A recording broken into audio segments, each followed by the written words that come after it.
નમસ્કાર દર્શકો, ગમતું ગુજરાતમાં આપનું સ્વાગત છે. જ્યારે બે દેશો વચ્ચે યુદ્ધ ફાટી નીકળે છે, ત્યારે ચારે બાજુ વિનાશ અને ભયનો માહોલ હોય છે. ઈરાન, ઇઝરાયલ અને અમેરિકા વચ્ચે સર્જાયેલા યુદ્ધના માહોલે આખા વિશ્વને ચિંતામાં મૂકી દીધું હતું.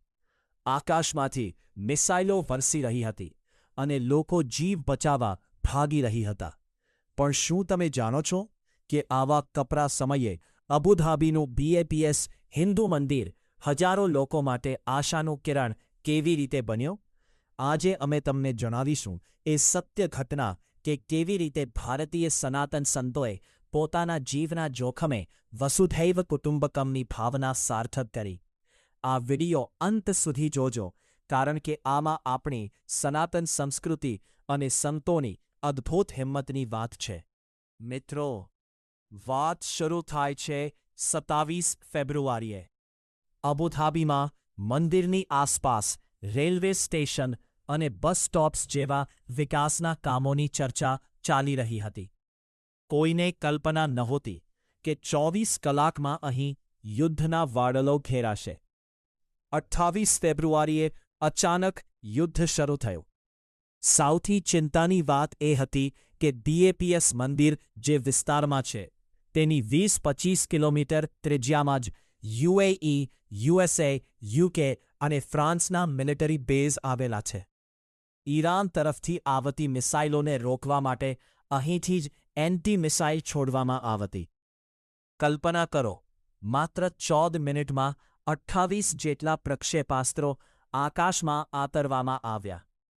આકાશમાં થતા પ્રચંડ ધડાકાઓ અને મિસાઇલોના તૂટેલા ભાગો મંદિરની આસપાસના વિસ્તારમાં પડતા હતા.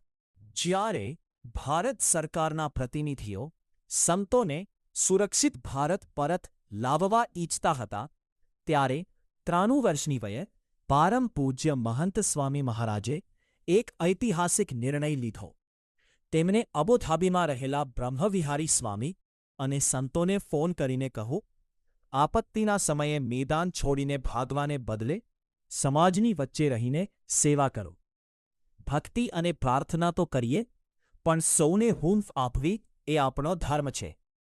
મહંત સ્વામી પોતાની દિવસમાં 2 વખત ફોન કરીને અડધો-પોણો કલાક સંતોને હિંમત આપતા. આ સંતોની હિંમત જ હતી કે તેમણે મંદિરના દરવાજા ભલે સુરક્ષા માટે બંધ રાખ્યા, પણ અંદર સેવા યજ્ઞ અવિરત ચાલુ રાખ્યો. મહારાજની પ્રેરણાથી BAPSના સ્વયંસેવકો UAE અને કુવૈતમાં ફસાયેલા હજારો ભારતીય યાત્રિકોની મદદે આવ્યા. જેમના વિમાનો રદ થયા હતા, જેઓ ડરેલા હતા, તેવા લોકો માટે રહેવા, જમવા અને દવાની ઉત્તમ વ્યવસ્થા કરવામાં આવી. એટલું જ નહીં, ઘણા ભારતીયોને ઓમાન અને સાઉદી અરેબિયાના માર્ગે સુરક્ષિત રીતે ભારત પહોંચાડવામાં પણ આ સ્વયંસેવકોએ રાત દિવસ જોયા વગર મહેનત કરી. ભારતીય દૂતાવાસમાં પણ BAPSના સ્વયંસેવકોએ ખડે પગે રહીને હજારો લોકોને મદદરૂપ બન્યા.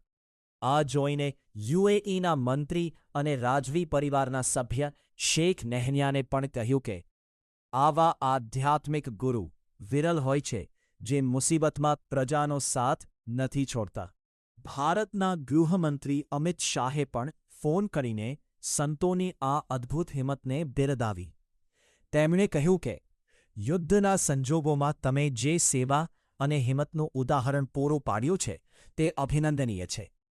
UAE સરકારે પણ આધુનિક 6-સ્તરીય ડિફેન્સ સિસ્ટમ દ્વારા નાગરિકોની સુરક્ષા કરી અને મંદિર પ્રશાસનને પૂરતો સહયોગ આપ્યો.